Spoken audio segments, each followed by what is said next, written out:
Bonjour chers amis. Nous commençons aujourd'hui notre parcours autour de l'Eucharistie, le troisième sacrement de l'initiation chrétienne. Par le baptême, nous devenons fils de Dieu. Par la confirmation, nous sommes configurés plus profondément au Christ.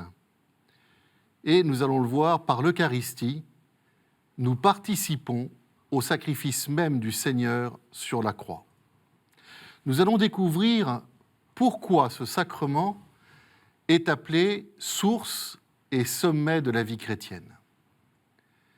Et nous allons essayer de comprendre pourquoi l'Eucharistie est absolument nécessaire pour l'épanouissement de la vie chrétienne.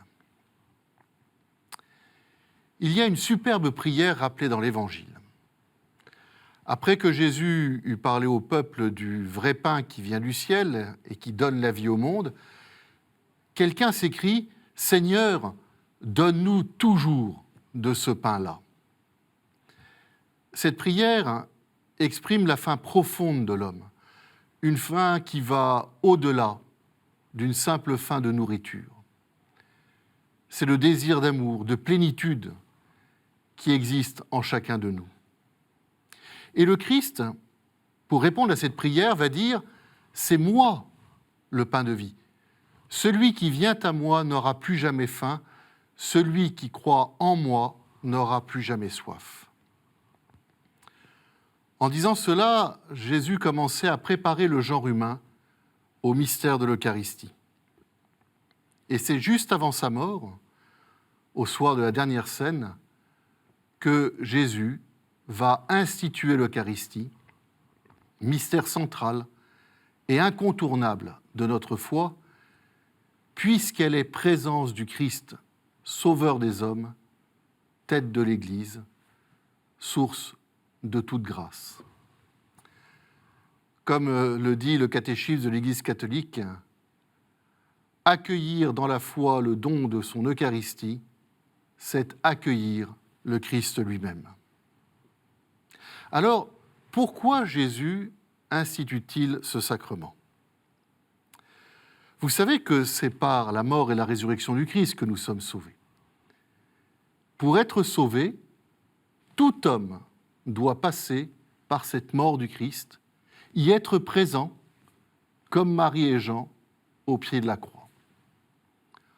Or, tous les hommes de tous les temps n'y étaient pas. Seuls quelques-uns vivaient alors à cette époque, et tous n'étaient pas à Jérusalem. Pour ceux qui les ont précédés, le Christ les rencontre dans sa descente aux enfers, et il les rencontre après son acte rédempteur de la croix. Mais pour tous ceux qui viennent après, pour nous, comment cela pouvait-il être possible ? Bien sûr, le baptême le réalise, mais la réponse se trouve aussi dans ce qui s'est passé au soir du Jeudi Saint. Au cours du dernier repas que le Christ a pris avec ses disciples, juste avant d'être arrêté et de commencer sa passion, il leur a partagé le pain et le vin comme cela se fait dans toute célébration de la Pâque juive, en mémoire de la libération d'Israël de l'esclavage d'Égypte. Mais il l'a fait d'une façon tout à fait spéciale. Il leur a donné le pain en leur disant qu'il était son corps livré et le vin qu'il était son sang versé. En transformant ainsi le pain en son corps et le vin en son sang, et en invitant ses disciples à les consommer, Jésus leur a permis de participer, de communier par avance, mais réellement, aux événements qui se sont déroulés les 3 jours suivants, sa mort et sa résurrection, et d'entrer ainsi dans le chemin de la délivrance et de la vie. Ce qui s'est passé à ce moment-là n'était pas une représentation virtuelle ou symbolique. Pour les chrétiens, il s'agissait vraiment de ce que Jésus allait vivre le lendemain.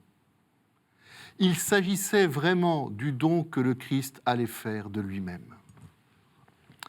et en donnant comme consigne à ses apôtres de faire cela en mémoire de lui, en leur donnant ce pouvoir mystérieux de perpétuer le geste qu'ils venaient de faire, pouvoir transmis ensuite à leurs successeurs, les évêques et aux prêtres, le Christ a ouvert pour l'avenir la porte qui permettra à toutes les générations, à toutes les périodes de l'histoire et jusqu'à la fin du monde, d'entrer réellement en communion avec le don qu'il a fait de sa vie. Il va ainsi permettre à tous les hommes qui communieront d'être présents à sa mort et à sa résurrection. C'est ce que nous célébrons dans chaque Eucharistie. Nous ne faisons pas une commémoration ni une évocation historique du sacrifice de Jésus.